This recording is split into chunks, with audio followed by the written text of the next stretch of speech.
content presented in this podcast is based on real events and may contain graphic descriptions of violence, sensitive topics, and explicit language that may be triggering, offensive, or sensitive subjects to some viewers and listeners. Discretion is advised. The purpose of this podcast is to explore and discuss true crime cases for entertainment and educational purposes only. This podcast does not intend to glorify or sensationalize crime, but rather aims to analyze and understand the complexities of human behavior in the criminal justice system. We encourage listeners to approach this content with empathy, critical thinking, respect for the victims and their families. From the gilded mansions of movie stars to the murky underbelly of Hollywood's elite, Beverly Hills has seen it all. And tonight we are exposing the city's dark history with none other than Scott Huver, the brilliant author behind Beverly Hills Noir, Crime, Sin, and Scandal in 90210. Scott's book pulls back the curtain of glamour and reveals the scandals, the mysteries, the infamous crimes that have shaped this iconic city. So grab yourself a glass of Merlot, settle in, and get ready for an unforgettable journey through crime, fame, and scandal. It's time to start the show. Let's hit it.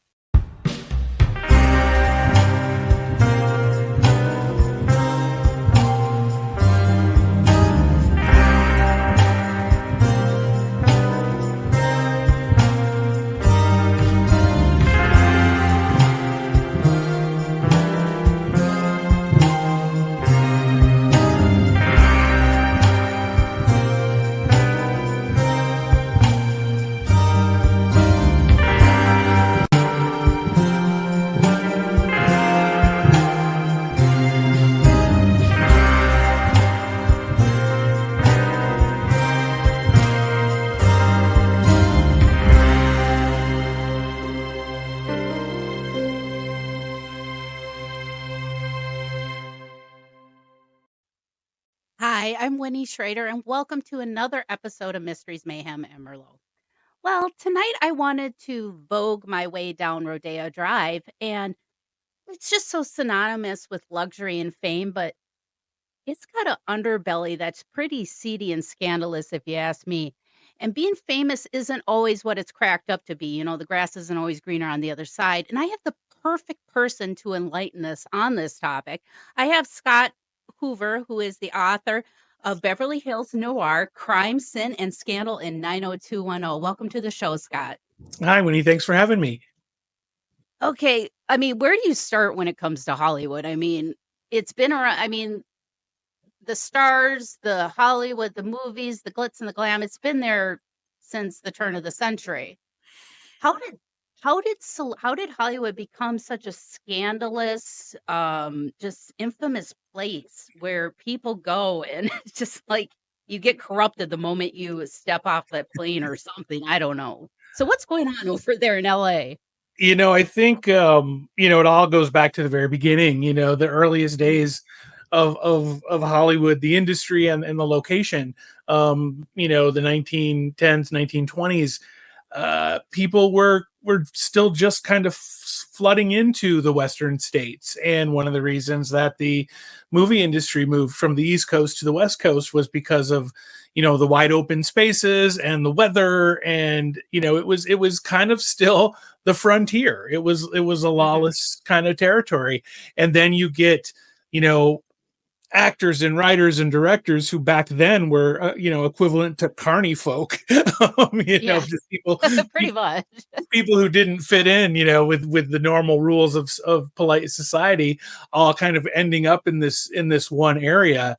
And what's interesting, given that Beverly Hills in particular has been my beat for so long, is that Beverly Hills sprang up out of a desire to put that notorious, scandalous, taint that Hollywood had on it even back then, to kind of put it away, to get away from it, because with all of the scandals that were happening amongst the silent stars of the 1910s, 1920s, it was becoming, in the media, like everybody around the country were starting to recognize Hollywood as this sort of scandal spot.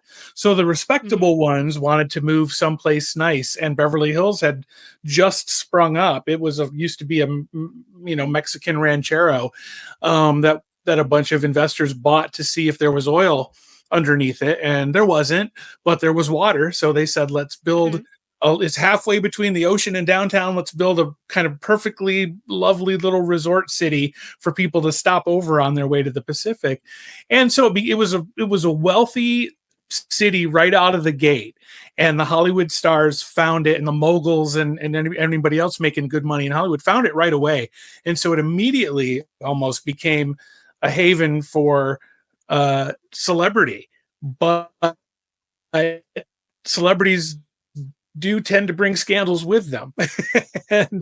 and while Beverly Hills is a relatively safe place during the day, there is a dark underbelly that can come with fame and money and power and everything else. And as the celebrities flock there, people from other industries and people, diplomats and ambassadors and royals from other nations, and so it's a very interesting population. Plus there's a working class Beverly Hills that today kind of collide with each other on a regular basis, and the crimes that happen there tend to be either typical or wildly out of the ordinary. And wildly out of the ordinary was my favorite. So beginning back 30 years ago when I started my journalism career as a reporter at a Beverly Hills newspaper, I learned about all these crimes, current and past, and became fascinated with them. And so that's what my book was all about, is kind of chronicling some of my very favorites, and hopefully ones that you haven't heard told very often. Well, yeah, let's dive into some of those stories, because obviously you love history, because no one would think, oh, let's just look up the scandalous history of Hollywood. But there's probably some rich stories in there to people, probably to stars and stuff, that we'd be like, oh my gosh, I had no idea. You'd be like, ugh. So what are some of those earlier stories that kind of shocked you, that became your favorite? What's, one of the things that's fun is there's an estate called Greystone Mansion in Beverly Hills, and it was the grandest estate in Southern California in the 1920s when it was built. It was built by Edward Doheny, who was the wealthiest man in California, one of the wealthiest in the nation in the late 1920s, a big oil magnate, and he built this for his son and his son's family to live in. And it was, on par with San Simeon as far as its extravagance. And, it was right at the heart of Beverly Hills. It was a statement address. And it still stands today. You and your listeners and viewers have seen it in a few hundred television shows and movies: Batman, the X-Men, Spider-Man, Gilmore Girls. Big Lebowski. It's a classic location, and people shoot extravagant mansions. But it has a very deep, dark murder that happened there just months after the family moved in. And people go there and they do photo shoots and they do movie shoots, and it's open as a park. The city owns it now, so anybody can come and go as they please, not into the mansion, but on the grounds. And nobody, people forget that or never knew that there's this amazing murder story at the heart of it. The son of Edward Doheny, Ned Doheny, was living there with his wife and his several young children. And he was the heir apparent to his father's, business and his fortune. And they were involved in a big time government scandal, like on par with Watergate at the time in the 1920s, where they had basically traded cash for oil rights to federal land, which was quite illegal. And Ned and his best friend / personal secretary, Hugh Plunkett, had been the bagmen who had delivered the money to the Secretary of the Interior. And this had all gotten exposed and exploded, and it was, there were trials happening, and there was a huge concern that Ned was going to be the next person to fall in this sort of dominoes, as this case was being, built out in the courts. And in particular, Hugh, who was just a regular guy. He had made friends with this, millionaire's son, become his aide-de-camp, become his best friend, but he didn't have the protection of the Doheny family name. And he was getting very, very nervous as to what was going to happen. Well, they had been having some confrontations. His health was failing, even though he was a young man. And finally, Ned and his wife had tried to persuade Hugh to, take a rest, go to maybe an institution, hospital, take some time off, get away from it all. or were they trying to get him somewhere where the government couldn't get to him to put him on trial to find out the truth? That's Okay. still a mystery all the, almost 100 years later. But one night, Oh, Hugh appeared to snap, went up to the mansion after an earlier confrontation with the Doheny's, demanded to speak to Ned in private. They went down to a little study where Hugh often stayed when he spent the nights at the mansion, went behind closed doors, and the next thing you know, everybody in the mansion heard a shot. And the family physician had been summoned a few moments earlier by Ned Doheny, showed up, saw Hugh supposedly at the door with a gun. He went back into this private study, another gunshot. Doctor walks in and both men are dead on the floor. oh, Now it looks, according to the story of everybody in the mansion, that Hugh snapped, shot Ned, and then killed himself. However, the investigator for the LA District Attorney's Office, who did all the forensic evidence back then, found every indication that the exact opposite happened, that Ned shot Hugh and then killed himself. And that, that particular investigator was a very good writer. He went on to become a pulp writer in the vein of like Raymond Chandler and Dashiell Hammett. And he wrote a book about his findings a few years later, and how it just kind of one day just disappeared from the headlines as to what happened. And there's all kinds of reasons to suspect that the family restaged the scene just because of a couple different reasons. One was that they were very Catholic and that they didn't want suicide to be a stain on Ned. yeah. Although they didn't bury him in the Catholic cemetery, probably because they felt they couldn't, if that was the case. But also there were, pretty heavy rumors that the two men were involved with each other romantically, sexually. I've never been able to prove that because that was so long ago. But there's all these lingering questions that nobody has been able to solve. And it's basically because the Doheny money made it go away. So Yeah, and that's the thing. That's a thing in Beverly Hills and in that part of the country. They have enough money. They can make things go away. That's for sure. yeah, And yeah, just to think, yeah, they did it way back then. Just to let's cover it up, sweep it on a rug. It never happened.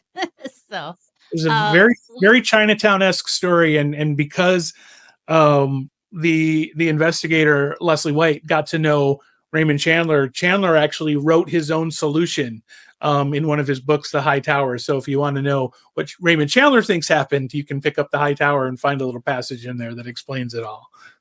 oh, it's like a little Easter egg, right? I love that. So, okay, so now, we all know Hollywood of, the 40s, the 50s, the 60s. It seemed like a lot of during that period, the scandals and stuff that were happening other than, Charlie Manson or something, but it seemed like it was more like sexual and just that kind of scandalous. Were there some, I don't really know of some really rich true crime scandals that happened out of Hollywood unless it dealt with a drug overdose or cocaine.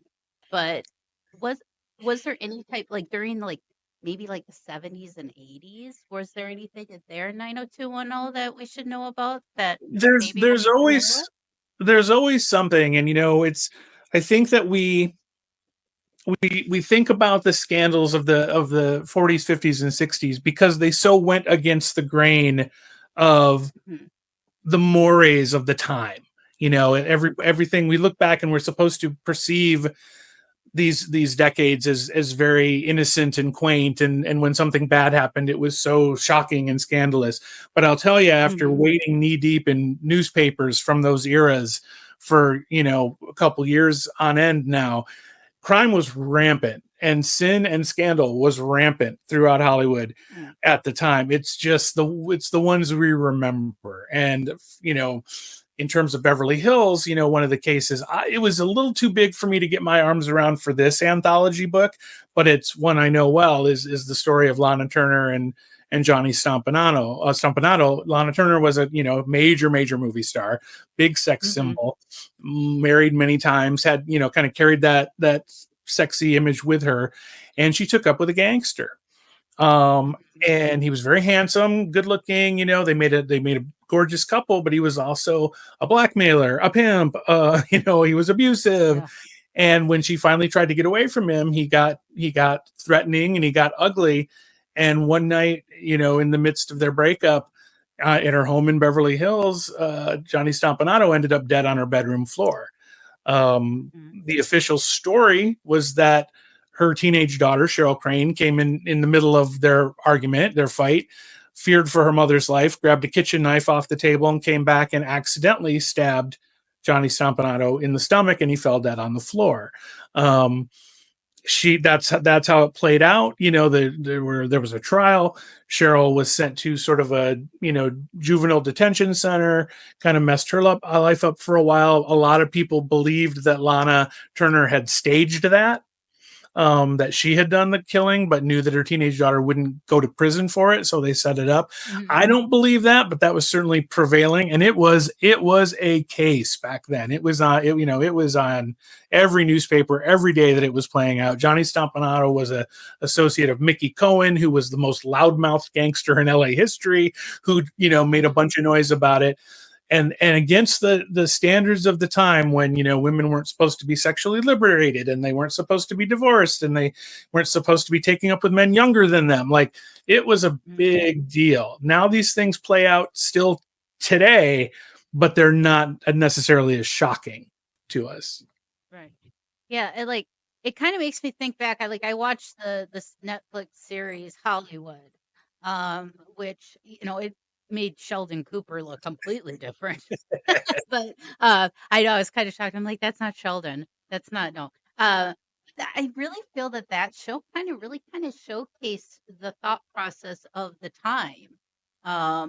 Even women, yeah, like you said, older women who had money had power over younger men. It was like this weird dichotomy. And obviously, if you look at it, what drove it all was the mighty dollar. I mean, when you have money involved, I mean, some of the stuff that I've heard that has come out of some of these scandalous stuff, that's like stuff like you watched on the movie Eyes Wide Shut or something. You're like, what is happening in these?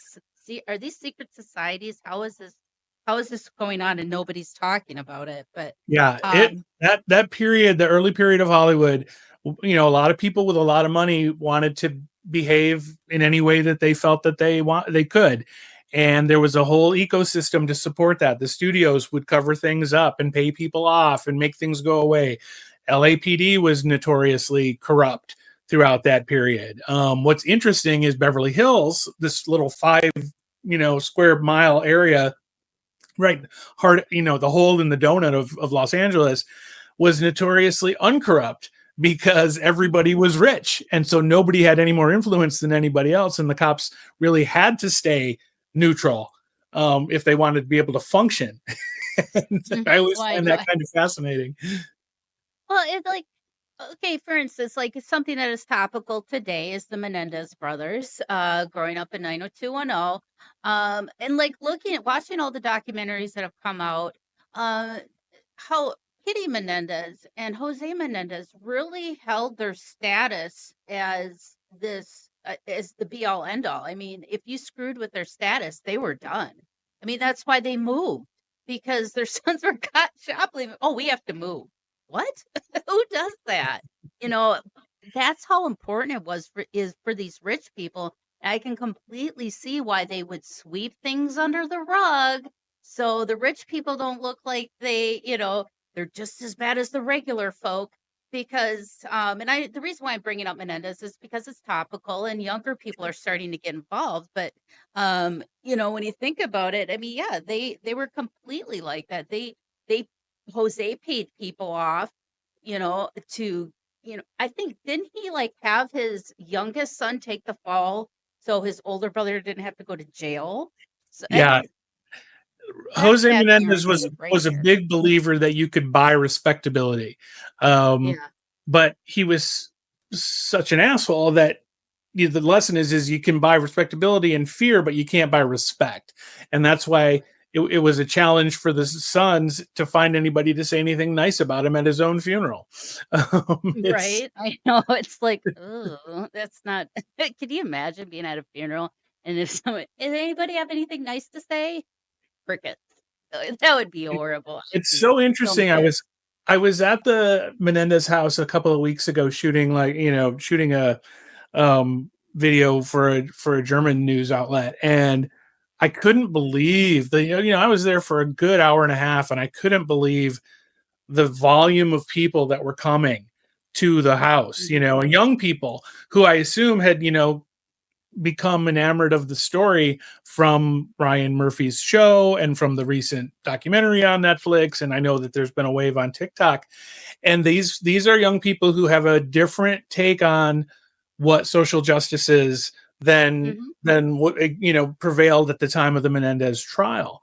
And here we are in just a few weeks. If it stays on the schedule, the brothers are, their case is going to be re-examined and possibly get a resentencing, maybe even be set free. It's a little more in doubt now that we have a different district attorney that in Los Angeles than we had a week ago. So, I know everything got changed a week ago. Yeah.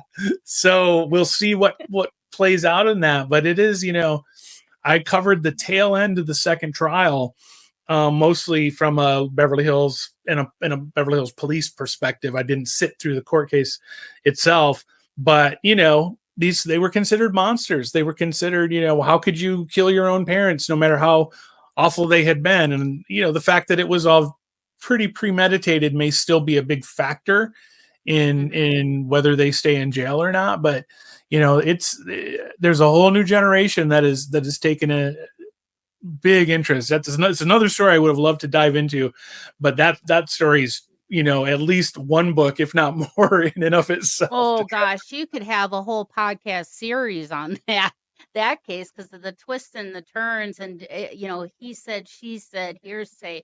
Is it fact? Is it made up? That case was just. It's still all over the place. And I remember when it happened, I watched the court. I was watching that, and then OJ happened. But well, it really, a wrench into everything. It really set the stage for the true crime obsessed media landscape that we live in today. Yes. The Menendez brothers were, the late 80s, the crime occurred. In the early 90s, court TV had taken off. All these syndicated talk shows, Geraldo, Sally Jesse Raphael trying to cash in on that Oprah, cachet, and the Current Affair and those kinds of like syndicated news sort of tabloidy shows were all in full flourish. And Menendez was an endless, fountain of storylines for them to follow. And then that was followed right on the heels of OJ. And then the second Menendez trial was kind of informed by the DA not wanting to lose another high profile case, as they did with OJ. So all of these things created kind of a perfect storm. At the same time, we're getting TV shows like CSI, that's educating the American viewing public about how forensic works and how investigations work. And Dateline NBC started to flourish and covered every crime on every corner of the country. And all of these things really set the stage for this like obsession that we all now have with true crime books, true crime TV shows, ripped from the headlines, miniseries. It's real. I did a dive in it for one of the trade papers recently, and it was really fascinating to kind of view it through that lens. That this is all tracks back to the Menendez brothers. Yeah, I mean, it really does. Because like the only thing I remember seeing prior Menendez was documentaries you'd see on HBO or things of that nature. It was, premium TV. It wasn't on just, Channel 5. They wouldn't be that kind of stuff. There were a couple TV movies, like in the 90s, right after it happened, kind of cheap TV movies. And then weirdly, after the success of Ryan Murphy's American Crime Story, People versus O.J. Simpson, Dick Wolf over at Law and Order tried to do a Menendez season, a version of a Law and Order, and it nobody watched it. They had Edie Falco as Leslie Abramson, and like it just went on the air and went right off the air without anybody hardly noticing. And then Ryan Murphy comes with his version, and now it's a rate. It's kind of fascinating that the pendulum can shift. And that was just a few years ago that Law and Order tried that. And yeah, I'm actually in the middle of that one right now. My son, I'm like, I'll give it a shot. Well, and I really honestly, that if Law and Order wanted to have mass popularity with their series, they should have put it on more than just, is a Peacock. Because the younger generations, they're on Netflix, they're on all these other platforms. That's probably why Monsters took off and things like that. And But and Ryan Murphy has go the ahead. magic touch for that kind of Yeah. thing, whether you like it or not. He knows how to make a story, tell it with enough luridness, but enough compelling class. You know, quite hysterically, I was in the bookstore the other day and I saw Ryan Murphy walk out with a huge bag of books, and I'm like, oh, he's looking for the TV. He's got research. Oh, well, I'm excited because I love what he did. He did Dahmer too, as well. Is that correct? The Versace, the story Okay. about Johnny Versace's assassination. He did the Capote and the Swans, with Feud. He's got a taste for the same kind of stuff I like.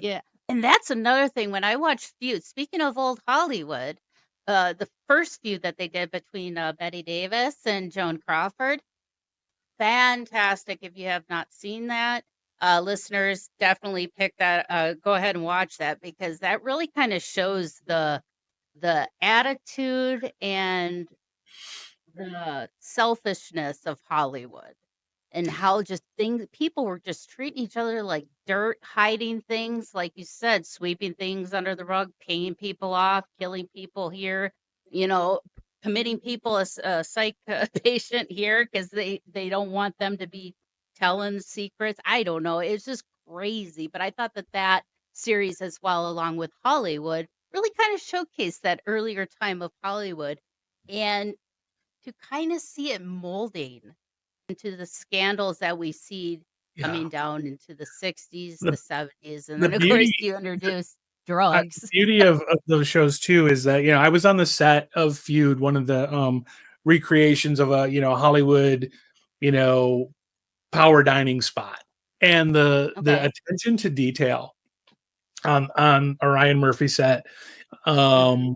is something to behold. I mean, they love their research, they love making everything come as alive as possible. And yeah, I agree with you. Feud, most Ryan shows, whether or not you end up liking the story, you appreciate Mhm. the effort that went into Yeah. it. Yeah, and, like, sometimes it's always kinda nice to get into, like, have a perspective of somebody else other than what you just hear in the newspapers, like, everybody with the Menendez case, were they sexually abused? They say they were. There at the time of their trial, there wasn't substantial evidence, really, physical evidence. I mean, people were giving testimony to it, but that's hearsay. People can lie, but facts can't lie. They're facts. And so, with that being said, it's just like, how do we how do we how do we get the youth today to understand at the times of these true crime cases? Because now, I mean, like you said, the Menendez brothers might be freed, but nobody would have ever thought the Menendez brothers case would be still talked about 35 years later, if you really think about it. But The devil's in the details, and I'll give you an example out of my book. One of the stories, one of the more contemporary stories, is the story of Winona Ryder and her yeah, shoplifting case, and that's a story that I covered myself. Like, I sat in the courtroom every day during that trial, except of course the day of the verdict when I was away doing jury duty. But of um, course, at the time, it was very easy to look at her and say, even with all of this kind of like free Winona kind of fun hype that built around it, once the case got started, it was like, what is this actress at the height of her fame and bankability? What is she doing? Stealing, even though it was expensive items, things she could easily afford. What right, was she thinking? But I sat there and I had that same sensation, but revisiting it and looking into where she was in her life, what was driving her, the fact that she was really at sea emotionally, mentally, about feeling very guilty and having almost imposter syndrome of where she had gotten in the hierarchy of Hollywood. And on top of mhm, it, being on painkillers. She'd injured her arm, and this was pre sort of opioid addiction, but it was the same kind of thing, to the point that she was doctor shopping and getting multiple prescriptions that she shouldn't have to manage her pain. And he realized this is somebody who wasn't operating out of clear thoughts. And so 20 years later, as I, again, who was there 20 feet away from her in the courtroom, kind of judging her, I could look at it through a different lens and say, okay, like, that was still wrong what she did. It was a bad idea, and it was probably pretty foolish to try to fight it in court. But I understand where she was coming from, that she made that kind of mistake. And I think that that's what these cases, that's what I tried to do in all the stories I was writing about, was like, why did this happen? What was driving this person? What, if they snapped, what made them snap? Even if they shouldn't have snapped, what made them snap? And that's the trick of it, is getting past the circumstance, getting past the log line of the crime, and learning all the details. And that's what I hope I was able to accomplish with all the stories I was telling, is to kind of put you in the room, and as best I can put you in the head of the people there, and go from there. Right. And that's kind of like how I feel with those Netflix, like the Monsters and Dahmer. Like watching Dahmer, even though that made me really, really uncomfortable, and that takes a lot because I'm hard to offend. But you almost kind of felt sorry for him, because you kind of like, oh my God, this guy had mental problems and nobody acknowledged or helped him at all.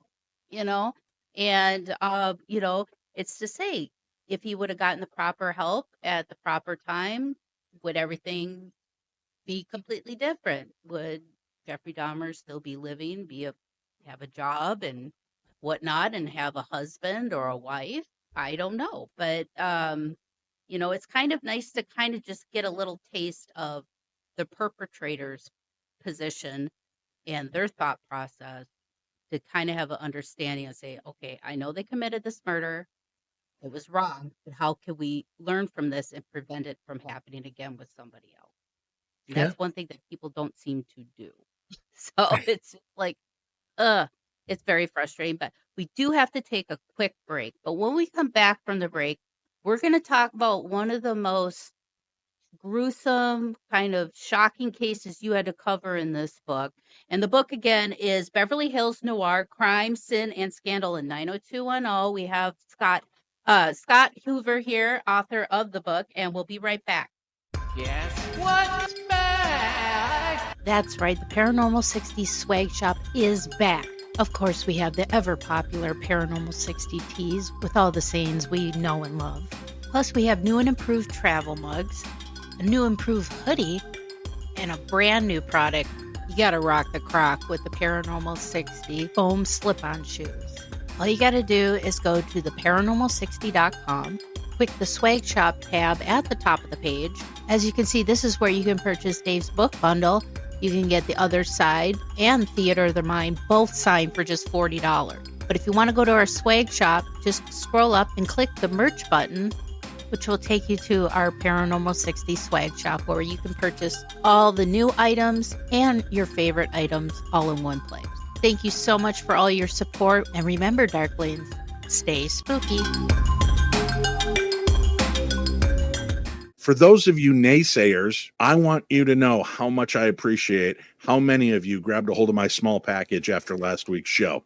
It is out and available. You can get both of my books, The Other Side, a guide to the paranormal and ghost hunting, and my brand new book, Theater of the Mind, Tales from the Darkness. Both books are out. One, of course, kind of a how-to ghost hunt book, and the other story book of strange supernatural occurrences all around the world. You can get your hand on my small package by just ordering it right off of my website. You can go right to paranormal60.com, scroll down on the front page there, or go to the shop and scroll down and you'll see our book bundle. And I was so humbled by the fact of how many men put their hands on my small package at the end of last week's show and bought it. It was great. It made me feel loved and wanted. I'm not going to lie. Okay, and we're back. And I have author Scott Huver here, the author of Beverly Hills Noir: Crime, Sin, and Scandal in the illustrious 90210. But we were kind of alluding to this Rodeo Drive kind of massacre thing, this big event that happened. So kind of this happened in the mid 80s. So we're over the break, we were kind of discussing like from like 1985 to about 1995, 96. It seemed like the whole LA, Beverly Hills, that whole area was just on fire. You know, you had the Menendez case, you had OJ, you had the riots, Rodney King. So then you also had contention between the LA Police Department and the citizens with a lot of racial, building up, racial problems just building and it just exploded with the whole Rodney King thing. So, but I want to hear a little bit more about this Rodeo Drive incident that happened. Yeah. It's funny, like, unlike a lot of the other stories in my book, I hate to characterize it this way, but it's true. They're kind of fun. They're a little vicarious fun to the crimes that are going on. This one is easily the most horrific in the book, and I would say the most horrific thing that has happened in Beverly Hills, perhaps on par with Menendez. And it was in 1986, and it happened right on Rodeo Drive at the height of Rodeo Drive's sort of rise as this international glamour capital. Rodeo was kind of like in the 50s and 60s, it was where the restaurants were. And, that's where people just went out to dinner. But in the late 60s and throughout the 70s, it became this, designer fashion name brand. And even the local stores had established this like amazing, like, what do I want to say, sort of hospitality. They were almost like concierges for shopping, each store, Giorgio, Beverly Hills. And because we all saw Pretty Woman. Pretty Woman, maybe like she's just walking down Rodeo Drive with all of her bags and just every store she goes at. Well, first they didn't treat her nicely, but when she came back with money, they're all like giving her like, oh, I mean, what girl wouldn't want that? Yeah. Honestly. And this story ties almost directly into the Pretty Woman thing, is because we all remember the scene where they were giving her a hard time about shopping, right? Yeah. And that had been a syndrome that was common on Rodeo Drive stores, is people being, the sales associates being like snooty about people because of the way they were dressed or how they appeared. But it was being corrected. Like they were like, oh, a guy can walk in here in dirty jeans and a ripped t-shirt and tennis shoes, but he might be a music mogul with millions of dollars to spend. So you have to be nice to everybody. And in this case, that is what happened at Van Cleef & Arpels, which is a very prominent international jewelry brand, had taken over a long-standing Beverly Hills jeweler, Roosters, right at the corner of Rodeo Drive. And it was the place to go for your jewelry. Like if you were a girl coming sweet 16 and you were getting jewelry from your parents, that's where you would get it. Your parents would buy it from. If you were Frank Sinatra bought his engagement ring for Mia Farrow at Roosters, and that continued into Van Cleef & Arpels. So one morning, this, scruffy looking young man in his 20s walked in wearing a suit, kind of ill-fitting, kind of looked a little unusual, but they let him in. He buzzed right as the store was opening, and there was, security mechanisms that he had to go through at the front door, but he got in, and it turned out he was there to rob the place. And what happened was, because there wasn't a ton of there weren't no customers in there, it was all employees. He essentially got trapped in the store with the employees before he could escape with any jewelry, because the response time of the Beverly Hills police is notoriously insanely quick, like under 3 minutes, and they're there if they get an emergency call. So he was trapped in the jewelry store. The jewelry store was so secure that the police were trapped outside.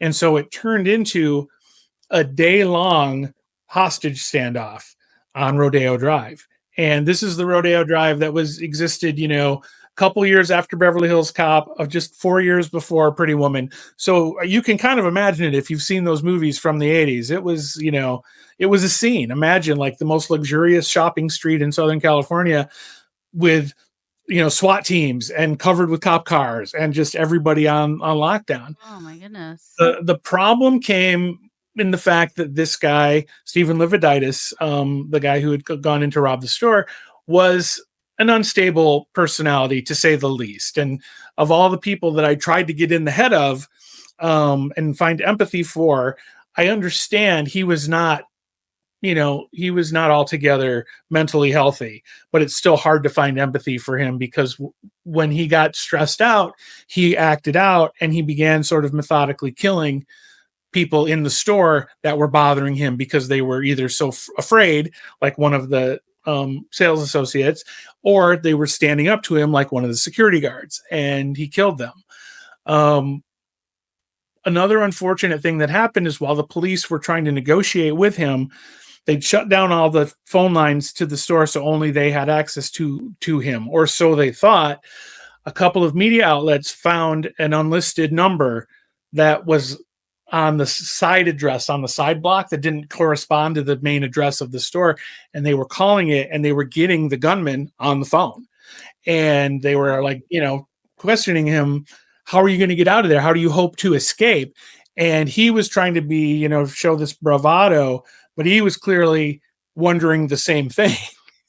And he was making all these bizarre demands, and things were getting scarier and scarier for there were already 2 dead hostages inside. Things were getting scarier and scarier.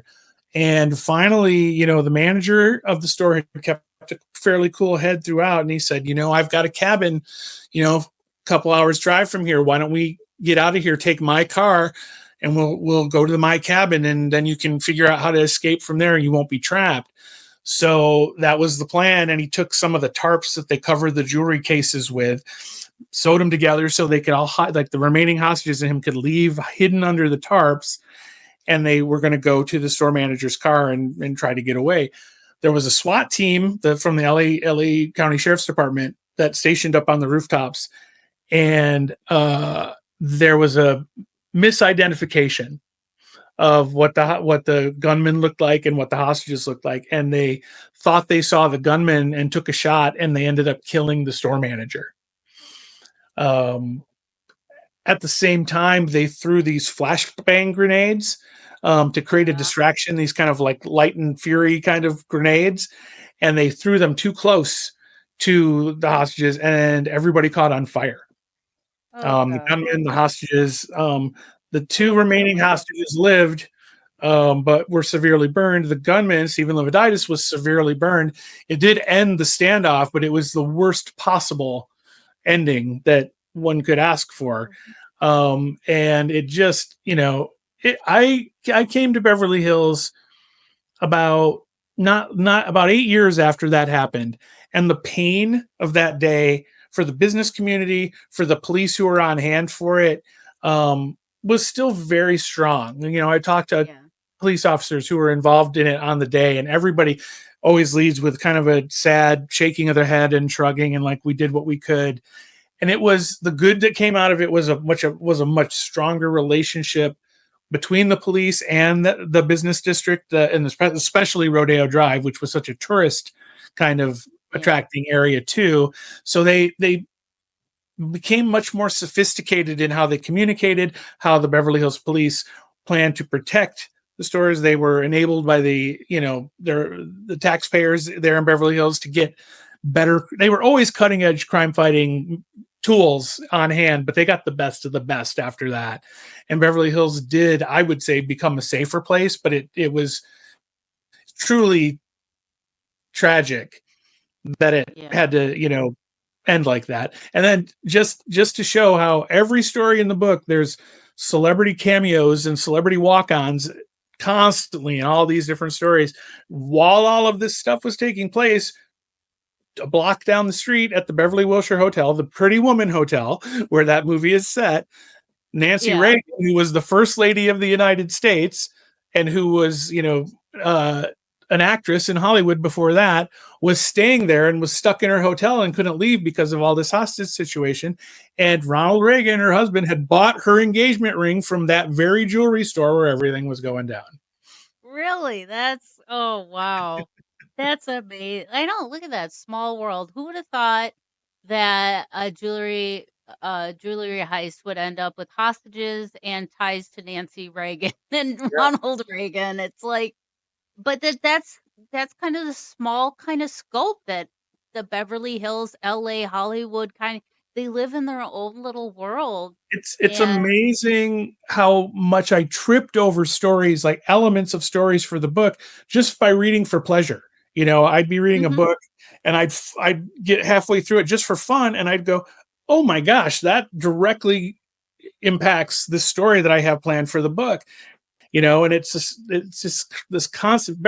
One of the things I loved most about Beverly Hills, being from small town Midwest Michigan, like I was that it has a very bizarre small town feel to it, despite having some of the most famous people in the world living there. I loved what a Right. tight knit community is. It's a little less so today, but historically, Beverly Hills was like a small town in the middle of LA where all the rich people lived. Right. I mean, the only thing now we really hear that's scandalous, I would say to that level would be Scientology that's coming out of there, other than it's like, P. Diddy, or Puff. I don't even know what he goes by anymore. But Yeah. yeah, he's just a gross human being that he should And just he's that's more of an East Coast story too, like yeah, it's the East Coast. But yeah, West Coast, I really don't, other than, just the celebrity like cheating scandals and stuff. But like, well, really, the criminality would be for me is Scientology. yeah, well, and I covered it's not in the book because I was actually covering this while I was starting to write the book, but the last crime court case that I covered was Danny Masterson, Okay. which was all tied up in Scientology.